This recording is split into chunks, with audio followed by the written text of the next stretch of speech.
welcome everyone, and welcome to those who are staying up late and those who are getting up early to join us.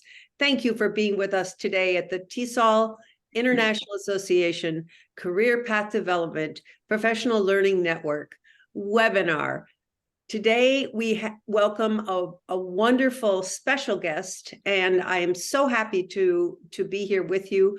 I'm Liz England, the founder of the TESOL CPD PLN, but I'm just here to sort of cheer as a cheerleader, something we do in the United States to cheer on our team.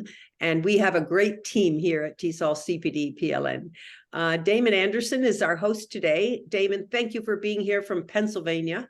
Our colleagues from Singapore and from Tajikistan are with us as well. Damon, over to you. Thank you all. Thanks, Liz. Wow, everybody, I'm so excited to be here today, especially with our guest speaker today, Jeff Hutcheson. And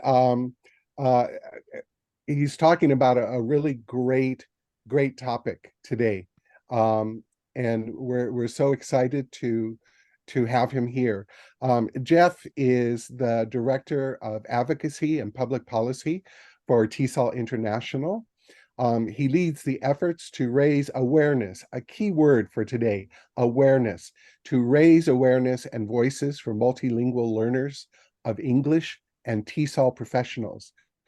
And through this, Jeff works closely with TESOL's members and affiliates to ensure its diverse voices are amplified and its interests are served at all levels, locally, federally, and globally.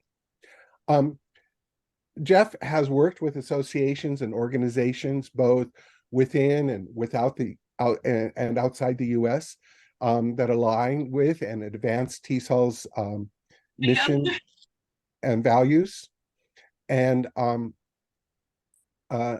he has served as NAFSA, Association of International Educators, Region 7 Chair, President and Vice President for Advocacy on the Executive Board of English USA. NAFSA is the organization from which TESOL grew. TESOL grew out of NAFSA, and Jeff was part of that organization. Jeff spearheaded efforts both state and federal agencies in support of English language teachers and learners.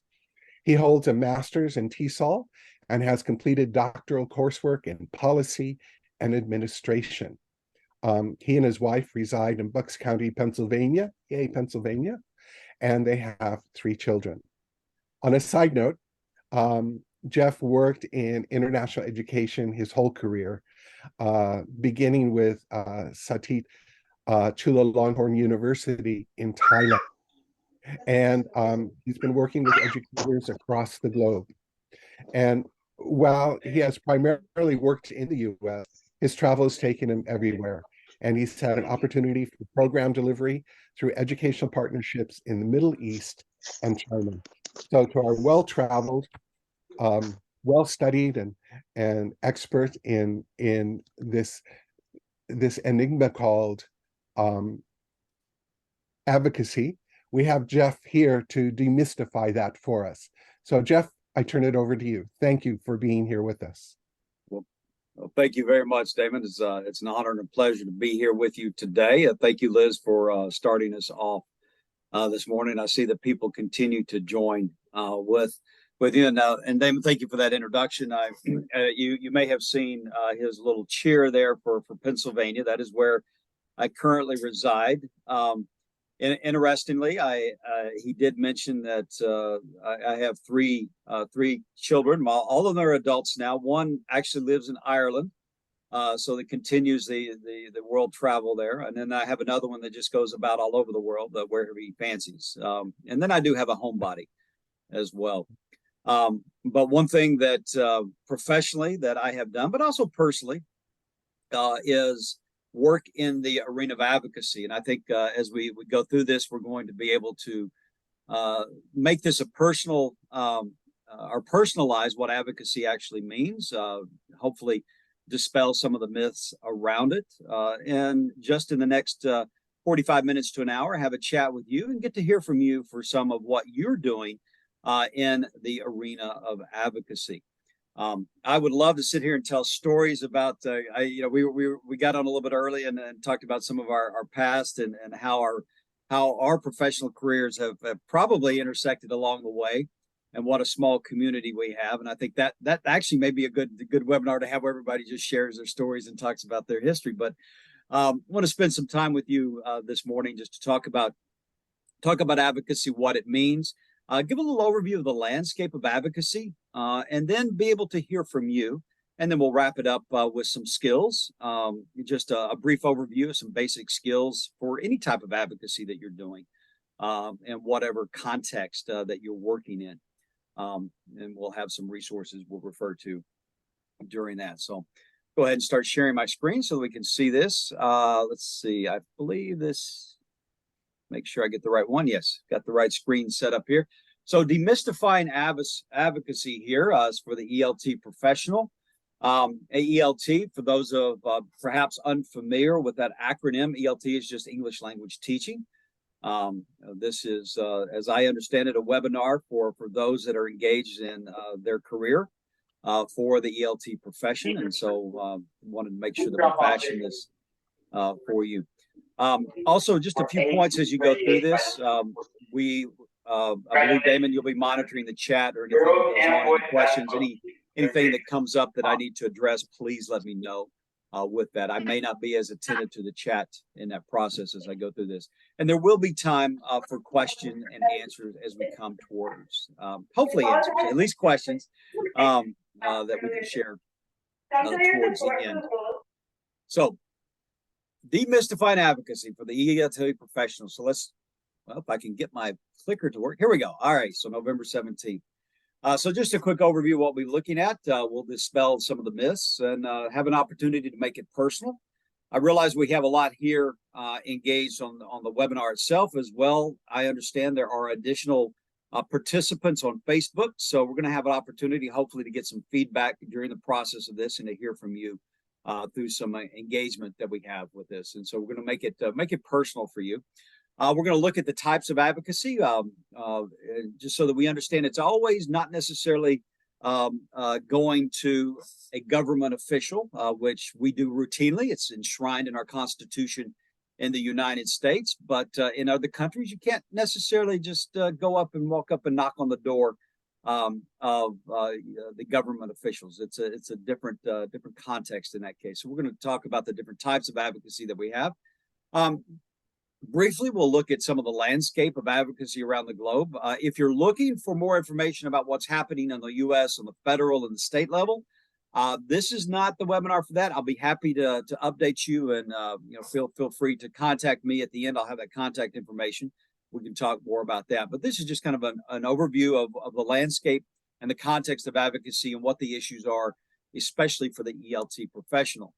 And then lastly, we'll highlight some of these skills that are essential in any type of advocacy that you're doing as an ELT professional, and what you're doing to advocate not only for yourself, but also for others, your learners, your families, your communities. And we'll talk more about that at the end. So those are the four main points I want to get across today as we go through.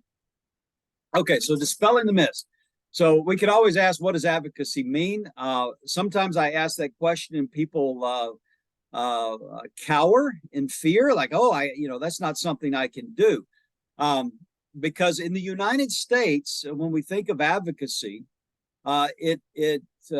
it is an action where you go and you knock on the door of your member of Congress, a representative or a senator, or maybe you're writing a letter and you are engaging with government officials, maybe at the federal level or even at the state level. And a lot of people say, I can't do that. Myself, when I first started this, it was a little intimidating. I had opportunity the first time that I really did legal or policy or legislative advocacy. I found myself seated at a table in Senator Ted Kennedy's office. And you talk about a deer. We have the expression in the U.S. a deer in the headlights. you get the headlights shining, you see it, and you're just frozen. I was like, wow, what am I doing here?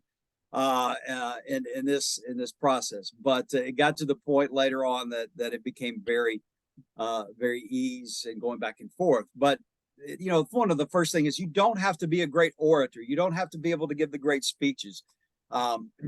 That's not what advocacy is. You don't have to be able to have the confidence and the boldness to go in and speak in front of 500 people or 1,000 people or even more, or to knock on the door. And sometimes you might look at advocacy, oh, it's out there in protest. There's a lot of protests going on around the world today. And that is indeed a form of advocacy. And some people are a little fearful of that. I don't want to be involved in that type of activity. It's not always going out and fighting for your rights or holding up a sign or a placard and doing marches. That indeed is part of it, but it is not always the only thing that advocacy can be. You might look at it and say, oh, you got to be a great organizer to get all these people together. Not necessarily. If you have the right cause, if you have the right purpose, the people will start to come. You don't have to be a lawyer. We have the word advocate is sometimes used as a synonym for an attorney or a lawyer, but you don't have to be a lawyer. You do need to hopefully educate yourself on what is important, what policies are out there, what the law is, but you don't need to be a lawyer to be an advocate. You don't need to be a lobbyist. I know in the U.S. That's a dirty word. Oh, he's a lobbyist or she's a lobbyist. And that's usually referred to, oh, they bring in money and give money. We don't call it bribing. We just call it contributions, to political campaigns. And sometimes you say, oh, advocacy is just a lobbyist. I was actually on a webinar over the weekend talking about state level advocacy, and someone said, are you a lobbyist for TESOL? I was like, no, I am not a lobbyist for TESOL. I too am an advocate. I have my own member of Congress that I go to and meet with and knock on the door just to let them know what's important to us. But I'm not a lobbyist. Some people might look and say, advocate, oh, you have to be a rebel. Well, maybe a rebel heart might help, but you don't necessarily have to be a rebel and fight against the machine, if you will. A champion or a hero. Well, a lot of the advocates are a lot of times behind the scenes.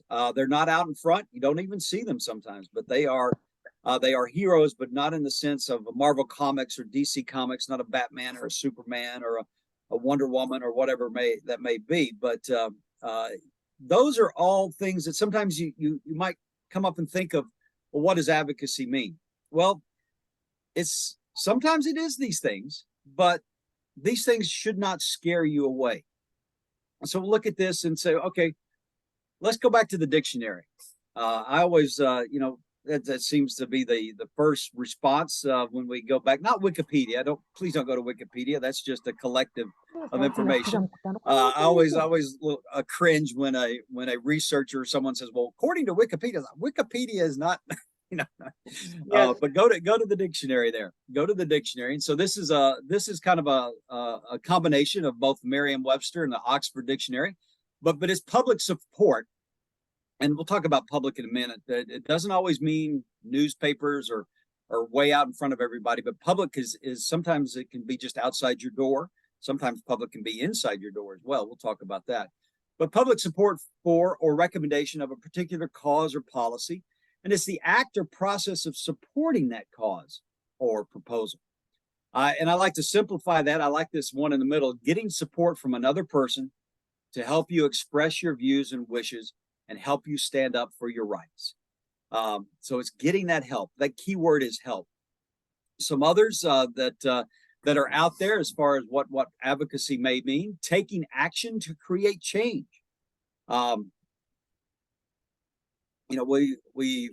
Change doesn't have to be a law. It doesn't have to be a policy. It doesn't have to be a government interaction. It could be a change in your classroom. It could be a change in your school. It could be a change with you. We'll talk about that in just a minute, but taking action to create change. It's also giving that support to help others so that they have a voice. It's not, sometimes it may be being their voice, but hopefully advocacy is helping them to see that they have a voice and helping them to take stand. take a stand. You don't always want to be the voice of someone else. You want them to be able to show their voice. It's using your voice to influence. And then that last one, I love that last piece. Advocacy is an act of service. It is service. Sometimes it is service to better yourself, but more often than not, it is service to help those around you. Your families, your students, their families, your schools, your communities. It is an act of service to help others. So that's just some of what advocacy there. But let's make it personal here. What does advocacy mean to you? Yeah. So I'd like for you to share. I know we have several people actually on the webinar now, and then hopefully there's some more people on Facebook. I've got both the URL that you can use there, or if you want, just point your camera on your phone to this nice QR code, and it will take you to a Padlet. I will let me see if I can put this up. I will get this in the chat too, so people can have that here. Let me put the. I'll put this in chat real quick so everybody has it, and then I'll go back there. I'll go back to. So please use the QR code. I have that in the chat, so you can go there and just take a moment to share what does advocacy mean to you. And there's not any right answer. There's not a wrong answer. It's just what does advocacy mean to you? Oh, and Catherine's on the call. Hey, Catherine. Hey, Catherine. Hey, good to see you, Catherine. Looking forward to see you in Tampa next fall.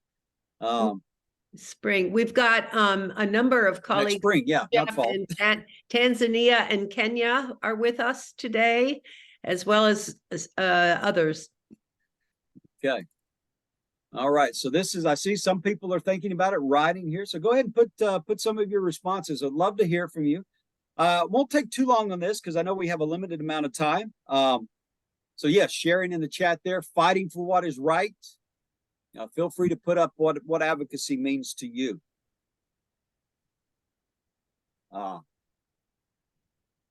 I see some people are still thinking there. And if you want to put it in the chat, feel free to put it in the chat as well.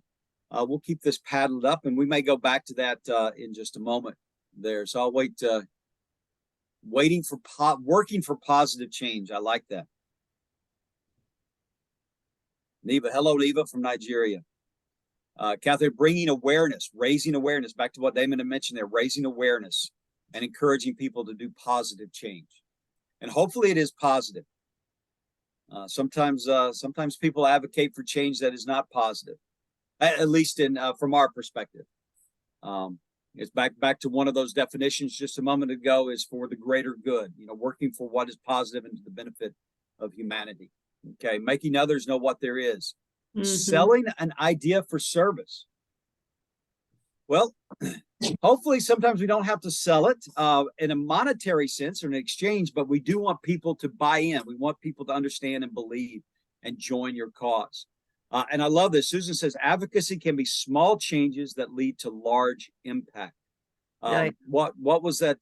I know it was very popular several years ago, the butterfly effect. One little small change can make ripples and bring a large impact.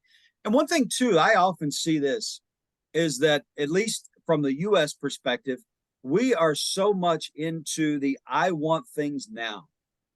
And when we look back at history, most of the cultures and communities, yes, there were changes now, but they were looking for the future. What is it that we see down the road that I'm building now for the future generations? It may not be the next generation. It may be the generation afterwards or the generation after that, but setting that foundation to build so that there will be a better tomorrow for others. So sometimes that change may not happen in your own lifetime, but have that long-term view in that process as well. Okay, so I'm going to go back to the PowerPoint here. Let me just make sure I am. Get this on, back to this. Okay. All right, so back to the PowerPoint. So what does advocacy mean to you? Thank you for sharing that. So a lot of different concepts and ideas around advocacy. I have heard from colleagues around the globe that sometimes they cannot even use that word advocacy in their context because it could have implications that could lead to their being quieted. I'll just put that politely, diplomatically. So you have to be careful what you say or what you do. So sometimes advocacy can be met with more challenges than you might expect. So you might use other words: support, supporting a cause, helping to lift others up, raising awareness. So other synonyms that you can use for that process as well. So now we're going to move on to different types of advocacy. Now, I'll just talk briefly on this. I don't think that we'll have enough time to go a little bit deeper. I do have a Padlet, and so you can go back. I would feel free to share your examples in this, but just briefly, want to talk about different types of advocacy. And the policy is in the bottom right corner there. You see that. You say policy. That could be a legal issue. It could be a organizational issue, something official that you want changed. That most often is what we think of when we think of advocacy. I think of this too at TESOL. When we look at globally, we'll see some countries that'll say, okay, we want to implement English as the mode of instruction or an English only policy in our country, and we want to do it in 4 years. And you think, wow, why you didn't think that through very well, did you? How are you going to change a whole structure over into that when there's so much that needs to be done in terms of that policy? In the United States, we think of policy and change that might lead to access issues for English learners to different types of instruction. It may be language access for families so that they receive the information they need in their own language, as opposed to everything has to be in English. We want to make sure that people understand and have access and that they know their rights. And so that's generally the main thing we think about advocacy and at a policy level for that. But it also could be a cause. It could be a cause that is picked up, like a community cause. It could also be a personal one. What is around you within your school and community that you want to focus on that is unique or it's important to you, and you want other people to know about it. And then there's also, this is the one I think is the most neglected when it comes to advocacy, and that is the top left over that. That is self-advocacy. This one kind of fits outside the mold. This was not necessarily you're bringing communities together or campaigning, putting social media campaigns or putting messaging out, but this is time of reflection for you. I often look around and I see so many people that are engaged in and pouring themselves out for the good of others in their own advocacy, that you need to take some time to reflect on what is going on in your life. What can you do to make sure that when you're pouring yourself out in that work, that you take time to fill your cup back up? I'm not talking about just always focused on yourself, but taking the time, the reflection that you need. What are things that you need in your own life to help you in your help and service to others? So never forget. I always encourage people, please don't forget self-advocacy. It could be something as simple as taking an hour out of your day for reading, for listening, for reflection. It could be as simple as that. It could be something that you do on your own to better yourself, to make yourself more informed, but make sure that you're taking that time for yourself. Those are some different types of advocacy that you can engage in. And for sake of time, I did have another one. I'll leave it up here. Feel free to go to it if you want to put some things in there. But what are the types of advocacy that you currently are engaged in? What is something that you do? I know Catherine. Catherine is on the call. I know Catherine, I'd love for you to put in the chat or share. You've got some advocacy that you're doing for others. I would put it on the cause level. I think you're supporting women professionally in the ELT profession over there. So feel free to either go to the Padlet, write something, or put that in chat. I'm not going to go to the Padlet right now, but feel free to put that in there. I'd love to go back and look at that. a little bit later, some of the things that you are doing at any type of level. So, and they all require different things, very similar elements to them, but different outcomes that you're seeking there. So feel free to share in that with some of your stories, the types of advocacy that you're doing. We did a survey last fall, about a year ago. We currently have another survey that we're working with our affiliates at TESOL on. But one of the things that we asked was the type of story, and one person relates that I did some self-advocacy. I took some English classes. I improved my English proficiency in that. So she wasn't going out. This individual wasn't going out and putting a community campaign together. She was just taking time out for herself so that she could be in a better position to be a better advocate for others. I love those examples there. Jeff, you're getting a question. You can't look at the chat, like it's very difficult. Somebody would like you to clarify personal advocacy a little bit more depth. Okay. Personal advocacy is what is immediate to you. So I look at the ELT professional. A lot of times we are advocating for our learners. We're advocating for our families. But on a personal level, it could be something that you're engaged in. If you're an educator, it might be about, some of the, maybe your working conditions. It could be the wages. It could be specific to you, or you could take it out further into the cause level. If you're looking, trying to advocate for better wages for your school or your district, that's just one example. But you're doing that for things that impact you personally, or access. And I think this is really the big one: access to professional development. And we'll talk about that in just a moment as well. There. Thank you. So these, please don't misinterpret. These are not mutually exclusive. I think they all lead into one another. A lot of crossover in that. So they're not. It's not necessarily that they're isolated. That's one type, but these are just different types of advocacy that can take place, and they can each grow. So, for example, that individual talked about, it took time to learn and gain more English proficiency. She could turn that into a personal one within her community or school district, and then into a cause to help in a wider area, to help some of her colleagues and professionals, and then maybe at a policy level at the district or, depending upon how you're structured governmentally there. And then I do have the calls up, Liz. Thank you. The chat up. So I pulled that up, and someone said, I think working to advocate for proper scheduling and monitoring of high school students to reduce cyclical failure. Very good example. Thank you for putting that in. So those are just some of the examples of different types of advocacy. So be thinking about that and what you're doing. It's not always, key here, it's not always policy. You're not always going to try to change a law or make a law.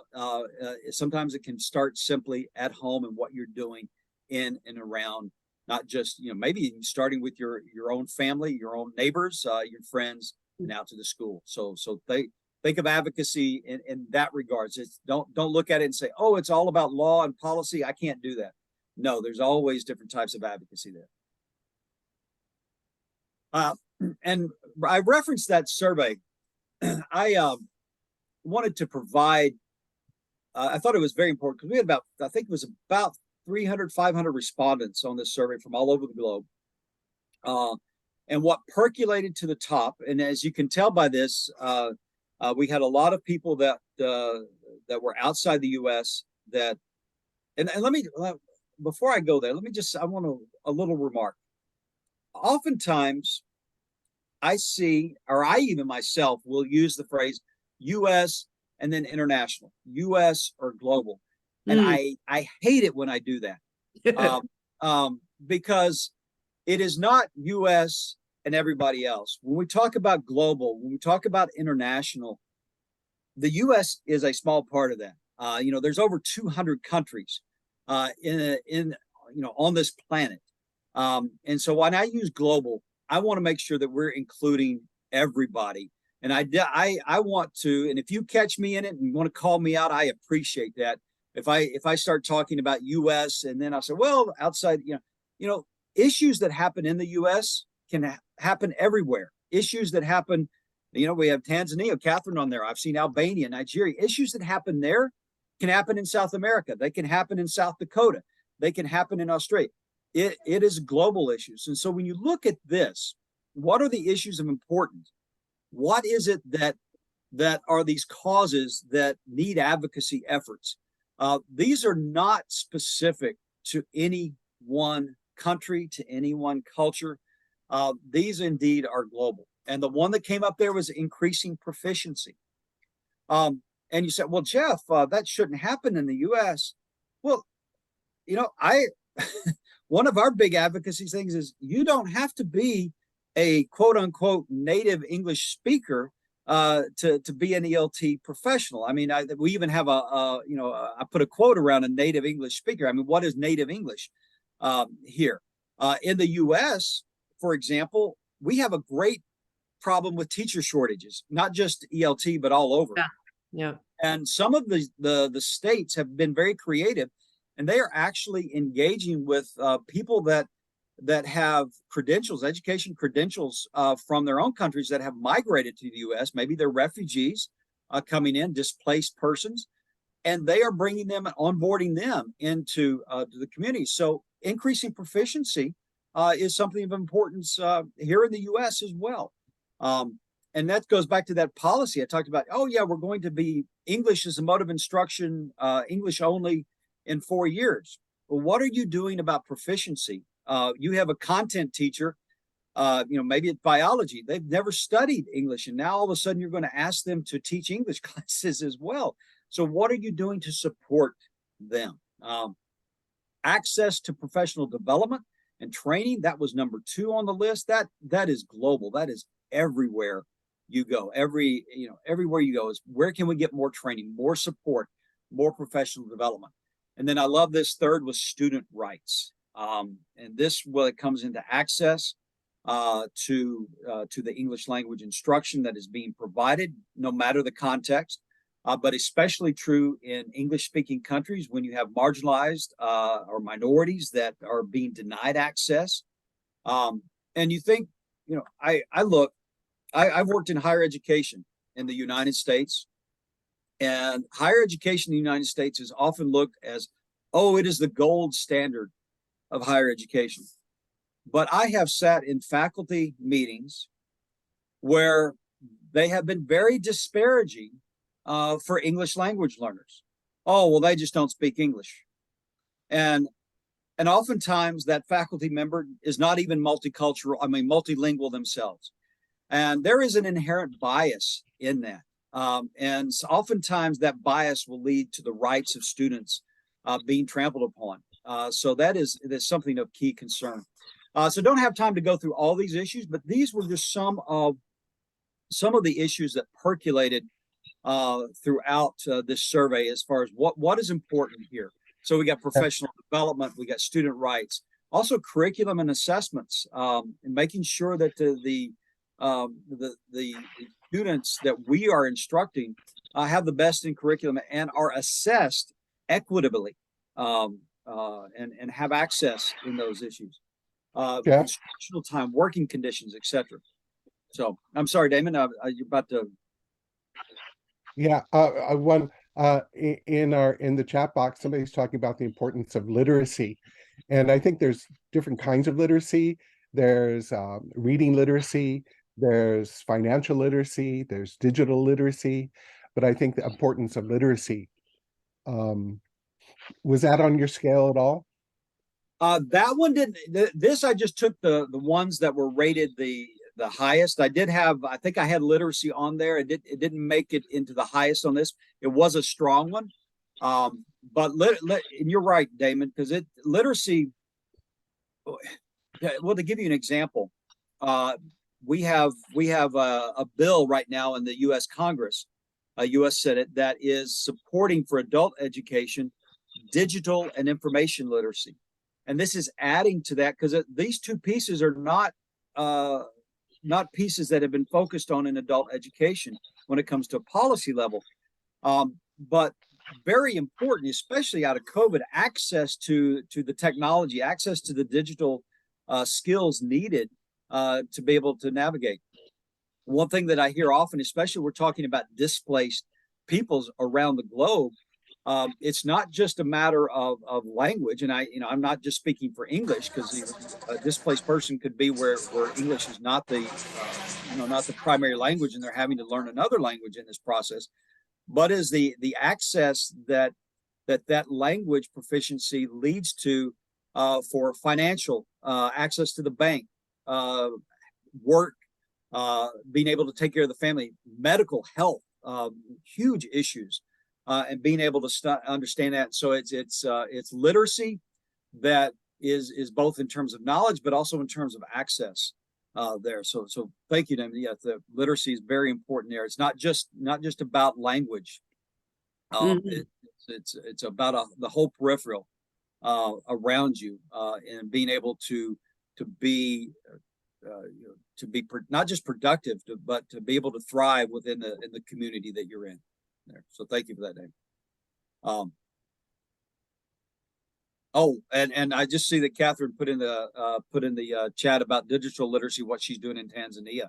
If you ever want to reach out, some great work is going on. Catherine's a great advocate in her part of the world, what she's doing. Had opportunity to hear from her last year at TESOL in Portland. Hopefully I'll be able to hear from her again TESOL in Tampa, but a great voice and a great advocate work that she's doing there.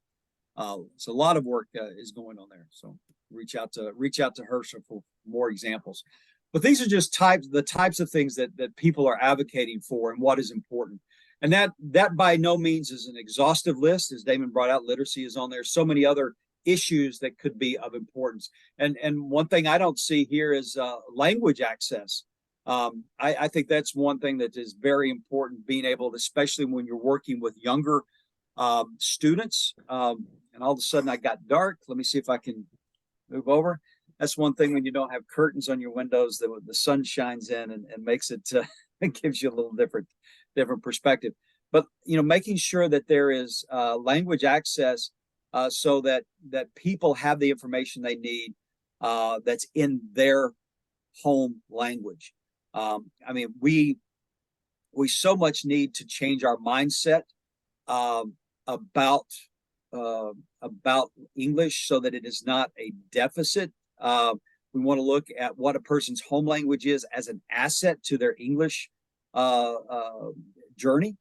So that to give you a great example, I had opportunity yesterday to attend an initiative launch. And I say launch, I use that word loosely because it's been going on for quite some time. But our U.S. Department of Education is very focused on bilingual and multilingualism, especially in supporting and elevating English learners. In the United States, we have over 5 million public education students who are English learners, and making sure that they're elevated and that their home language is seen as an asset in that process. And it was a very inspiring speech by our Secretary of Education. Got to hear from a panel, even some parents and students. It was wonderful and inspiring. And even during that, there was talking about how we use the word limited English proficiency.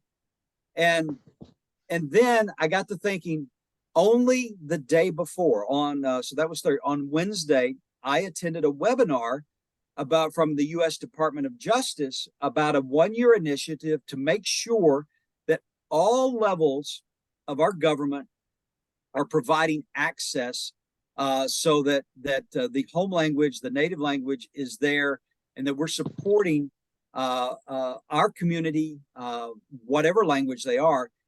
And then they said, go to, and it was lep.gov, limitedenglishproficiency.gov. And I just wanted to pull my hair out because here we are, Department of Education, asset-based,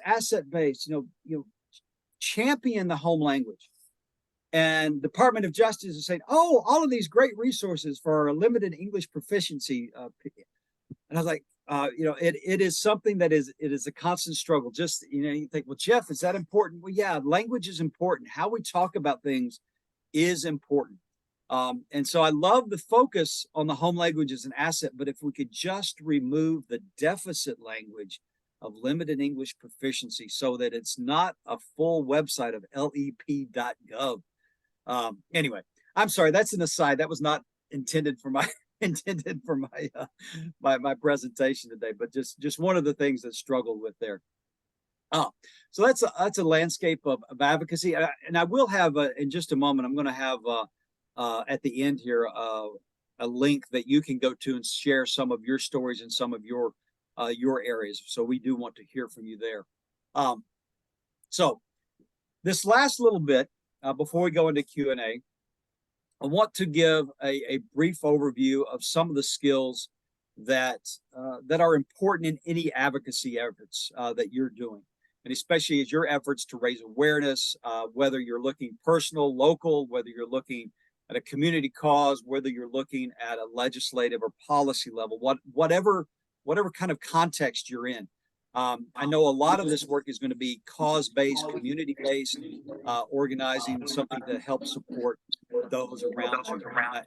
And in your own, as that earlier we saw that your own act of service in your own advocacy and what you're doing. So this is in no, this is not an in-depth look at this. We do have a workshop that we do. It's usually anywhere from a 4 to 8 hour workshop that we can do for groups that are looking to do a deeper dive in that. We'd be happy to have that for you. But these are some of the main points and salient points I want to bring out and share with you in the next couple of slides. But identifying what the issue is or the cause is, and that works no matter what type. Even at yourself. Identifying why you're so exhausted, why you're not able to move forward. Being able to identify that, doing some self-assessment if it's self-advocacy. If it's a policy or law that is impeding the support for your learners wherever you are, being able to identify what that is. Identifying the cause, if it's community-based, if you want to, that cause may be, we need to be a more welcoming community for the refugees that have found their new home with us. So how can we help change that narrative? How can we help open the eyes of others around us? So identifying that issue. Second piece there is relationships. Nothing happens in a vacuum. Even self-advocacy is looking around and seeing if we can have others that can help you in that cause and support. My apologies, I went dark again. Let's see if I can move that over. And when we look at relationships, I want to talk. I'll talk briefly about these. The number one is your allies. It's those individuals or groups or organizations that are aligned with you, with your cause. And allies don't necessarily have to be people that are other ELT professionals. Look at the adjacent fields. Advocacy work can bring together some of the strangest bedfellows. I don't know if you're familiar with that phrase or that metaphor, but sometimes people, you work with sometimes organizations that normally are not aligned on things, but for your particular cause, they may come together. I always like to use an example very early on in advocacy work that I was doing for language programs in the United States. We were looking at some immigration issues, and we had it was Barney Frank, Representative Barney Frank out of Massachusetts. He's passed away by now, and a Representative Cornyn out of Texas. I think it was Cornyn out of Texas.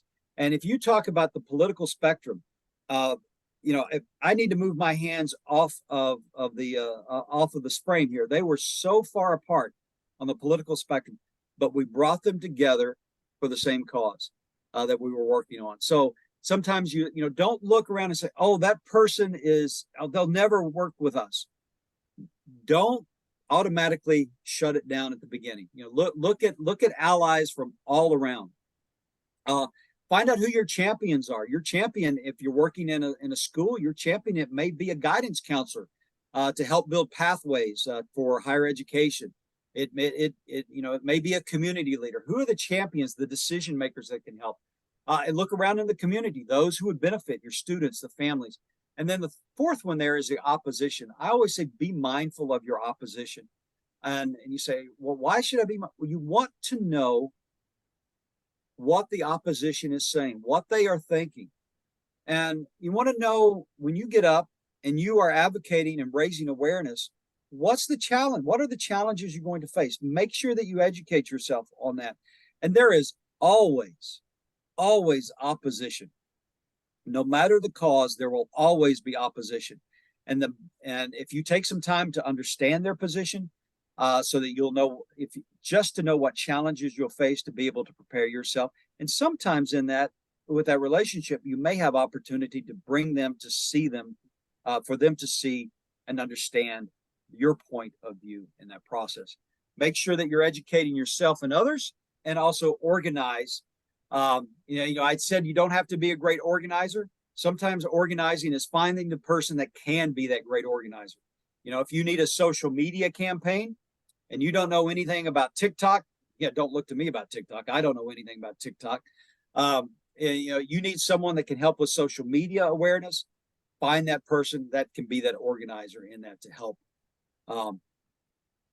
raise awareness there. So organizing others, grassroots campaigning, or top level impact with that. So building those advocacy skills. Some of the resources, I'll just put this briefly up here. So that first point there was identifying the issues. And that third point about educating yourself. Well, how do I learn about these issues? Where do I find out? TESOL, we have affiliates around the globe. I always say, please make sure that you are a part of your TESOL affiliate. We have, I think, 160 affiliates, I believe, last count, around the globe, from all over. Most every country, not every country is represented, but most every country has a TESOL affiliate. Make sure that you're engaged with them, because that way you're going to be engaged with those people that are looking at advocacy in your cultural context, maybe your legal context, so that you can help better understand, and you're going to have others that can come alongside you and help support. And you may also find out that there is a lot of work that's already being done, and sometimes you can come alongside and join that. TESOL itself, we have resources that we have to offer. I'll talk about those in more a minute. Make sure you can look at the rights and the laws and the policies of your own context. Look around your allies and community, adjacent organizations, colleagues and coworkers, as well as government resources. And then lastly, sometimes we often forget, we think of ourselves as educators. Well, education is very important from our economic partners, our corporate resources as well. In that session I went to with the U.S. Department of Education, Panasonic, multinational global company, they are very much invested in the rights and the multilingualism and the expansion of that, because that's very important to them as a multinational company. They work in all different countries. So it's an opportunity. Sometimes you can look aside and get your chambers of commerce, the businesses on your side as well.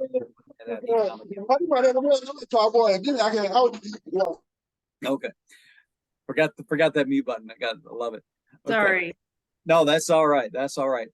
And very quickly, I won't talk much about this next two slides, but we do have grassroots and grass tops. And so we have the different types of advocacy, but sometimes the grass tops, that is a top-down effort. So it's when you have if you have a champion, sometimes we look at that as a lawmaker who can advocate for the issues. Oftentimes, you'll find that champion is someone who maybe they themselves were a multilingual learner. Maybe they themselves were a former educator, and they can help affect policy from the top down. But sometimes, and most often, what we're doing is the grassroots, that we are building that grassroots support. It's the bottom-up efforts. It's getting that community together, involving those personally affected. I know I always say the voice of the teacher and the voice of the students and the voice of the family are so much more impactful than when I knock on a door and say, hey, I'm from TESOL.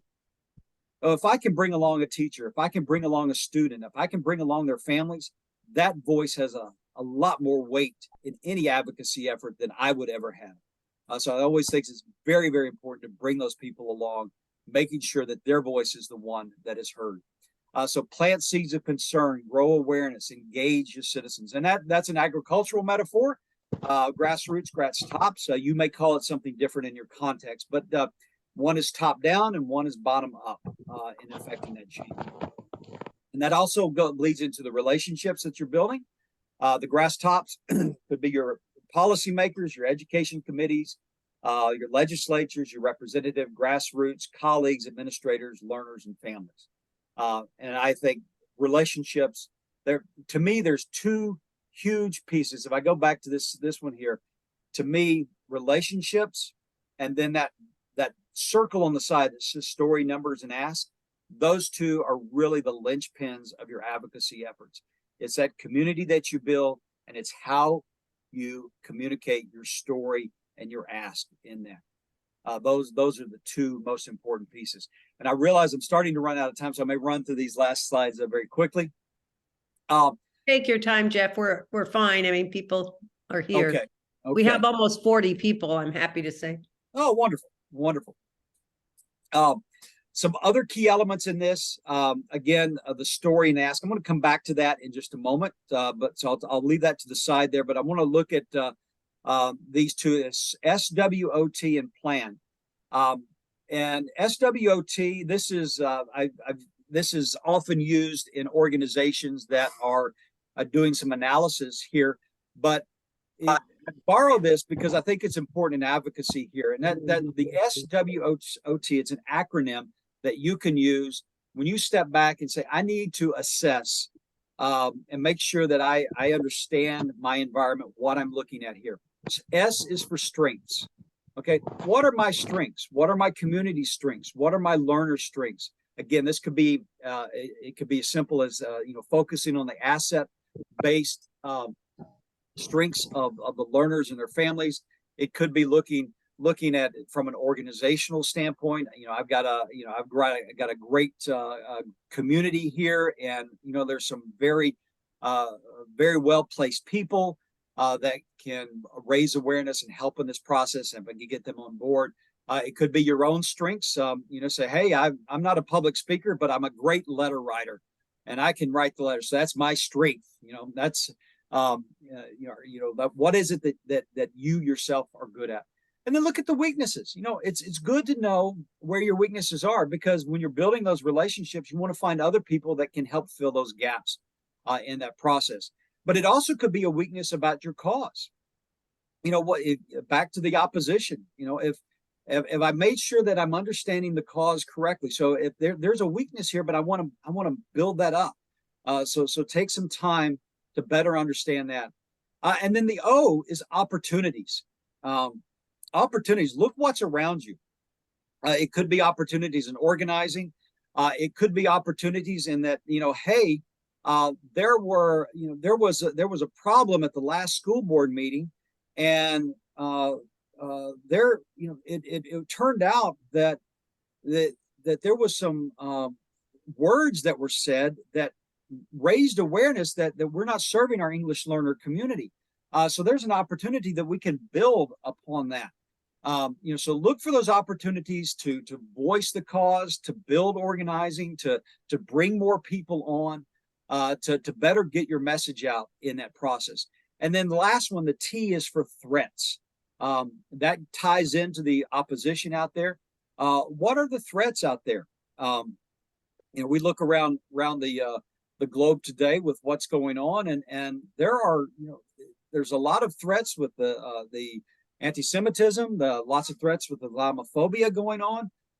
So how does that play in? How do we make sure that we're prepared for when those threats come that could hurt our cause? And how do we address those? So being able to identify the threats. You think, well, sometimes we look back and say, our cause is so just.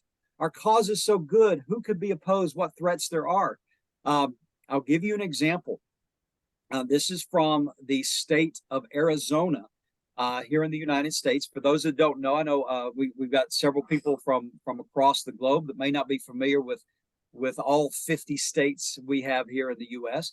but Arizona is out in the west. It is very close to California. So if you're looking on the west, it borders Mexico. But Arizona, back in the year 2000, had a law that went through that said English only instruction. Now, English only was the language to be used. And that impacted what people could do in the classroom. Well, the person that spearheaded that initiative for English only is now, here we are 23 years later, he is now the state superintendent of education in Arizona. Okay, now what that means is that he's in charge of all of public education, elementary and secondary education in the state. Well, he has said that because of that law from 23 years ago, English learners cannot have access to dual language instruction.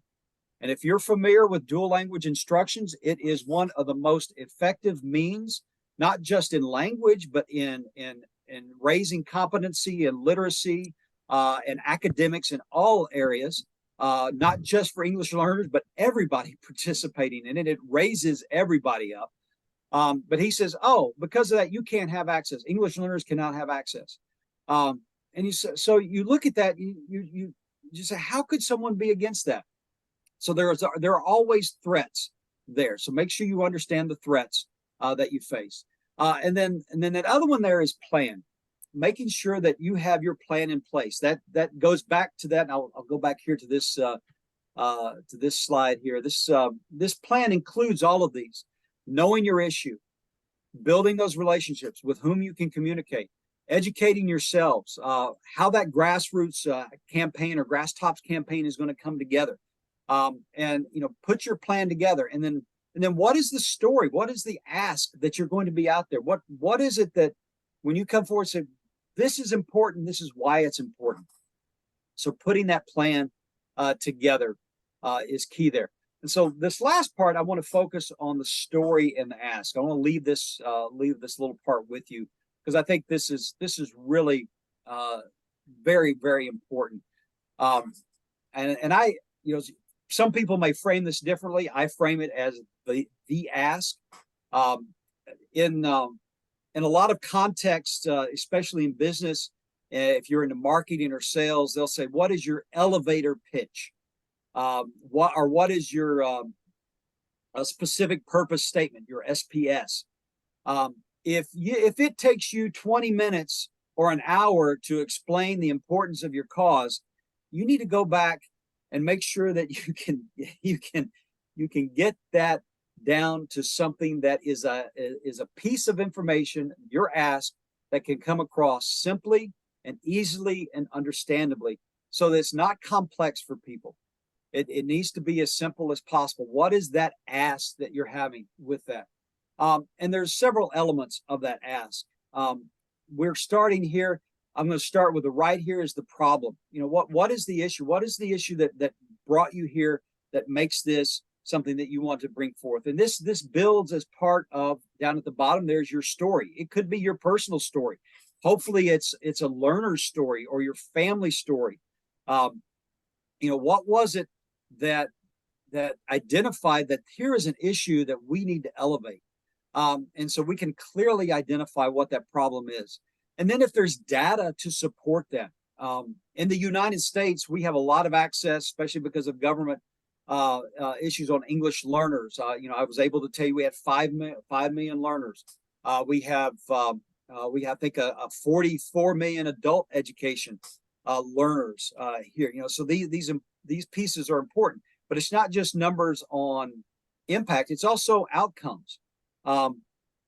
If look at your own context, if we can raise the awareness and have the access so that more people are engaged and have access to these professional development opportunities, it's going to result in what? It's going to result in more and better academic outcomes for learners. Or maybe it's going to result in economic impact for your community. We talked about Panasonic, a multinational company. I know in Panama, of the country of Panama, they have so many multinational companies there, and English learning is something that's very integral and important to that, because of these multinational companies, that the language that they're communicating in. So you come together, you build that up, you build resources, you're advocating for that. And if you're talking to a government official, they love economic outcome. You know, it will have an X million-dollar impact upon our economy. It will help, you know, X number of people in the community. And lastly, it's the audience. Your story, what's personal to you, you know, it's personal to you. Make sure that you're telling and framing that story and your ask for the audience. Sometimes that audience is your colleagues. You know, maybe the colleagues around you say, well, oh, all the English learners need to go you. We don't need to learn about them, or we don't want them to speak their own language. And in my class, my science class, well, you know, how are you going to communicate that? That's a different way you're telling your story than if you're talking to a government official, or if you're talking to a Ministry of Education, or if you're talking to your school administrator, or even if you're talking to your community. So make sure that your ask and your story is framed for the audience. And you want to bring your audience into your story. So make it personal, talk about your numbers, talk about that problem, make that personal, and help them to see that. Because the central to it, when you finish it up, you want that ask, because of what happened to me, because of what happened to my learners, or because of the opportunities that we have for everyone, or because of the economic impact. This is what needs to be done. You know, it needs to be a new policy. It needs to be more money. It needs to be more access to professional development. Whatever that cause is, that ask is so important in that process. So those are all elements. Those past 2 or 3 slides are all elements of a longer workshop. We have a lot of activities and resources with that. Is something of your interest, we'd be happy to talk to you on that. But I would love to hear your story. Love to hear your story. One thing that we're going to be doing at TESOL International Association is collecting stories from around the world on advocacy. So, you know, for example, Catherine, I love Catherine's story. Catherine, go ahead and put your story in here. What are you doing in advocacy in your context?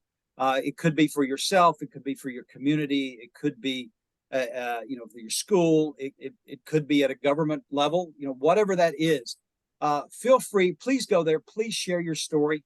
And if it's comfortable with, you know, if you're comfortable with it, you know, we have a little checkbox so that we could share it and put it out there for others to hear from you. We would love to share your story, even if it's not a success.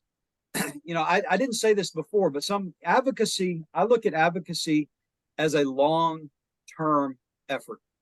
I said a moment ago or earlier about building for the future. What foundation are you putting down for the future? Sometimes your advocacy efforts will be something that you can win easily, and it's right there and it's immediate, but most of the time it's going to be long-term, and you are going to have failure along the way. Don't let that discourage you. It is a marathon. It is something that you build. You're laying the foundation on and on again. So please feel free to go. I got the QR code for that. It is a WUFU form. We'd love to hear from you. Fill that out. And you don't have to do it today because it is a little bit more in time, but I want you to take that home with you. Please take some time, fill that out, share your stories. We'd love to hear from you. No, not last, I do have one more, but these are just some of the resources that we have at TESOL International Association. We have our advocacy page. And the second one here that you can see says advocacy tools and resources.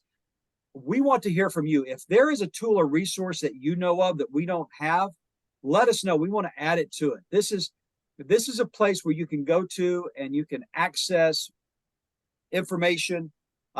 We want quick and easy access for you. So if there's things, hey Jeff, this would be good to add it here. Please send that to me.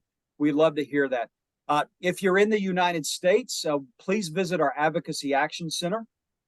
This is where you can write your legislator, your member of Congress, senator or representative. on issues of importance. And I'm not going to talk about, we could do a whole nother day on what's happening in the US right now. Don't have time for that. But feel free for that. We do have some position statements that are out. And most recently, you may have seen in the news, we just released a white paper on discrimination in education. It was convened by a wonderful, magnificent group of TESOL members from across the globe to not only talk about the current, not talk about the past and what we've done, but the current situation and setting a path forward as we face discriminatory policies and issues in education for the ELT professionals. So please go and look at that. That's in our news page. It's also under social issues on the position statements that we have. It was just released yesterday. And then feel free, of course, to contact me if you would like to have a workshop in your context. We would tailor and customize that for your context there. And lastly, as always, in any advocacy efforts, the parting word should always be thank you. Thank you for your attention to this this morning or this evening or this afternoon or whatever the case may be, wherever you're chiming in from. But thank you for listening. Thank you for your advocacy work. What you say, I'm not an advocate. Yes, you are. Never, even if you're just knocking on a door and asking a question, you are an advocate. You're standing up and supporting others or yourself for a cause. I like to say, even if it's just helping your students find out how to navigate around your school, you're being an advocate for them.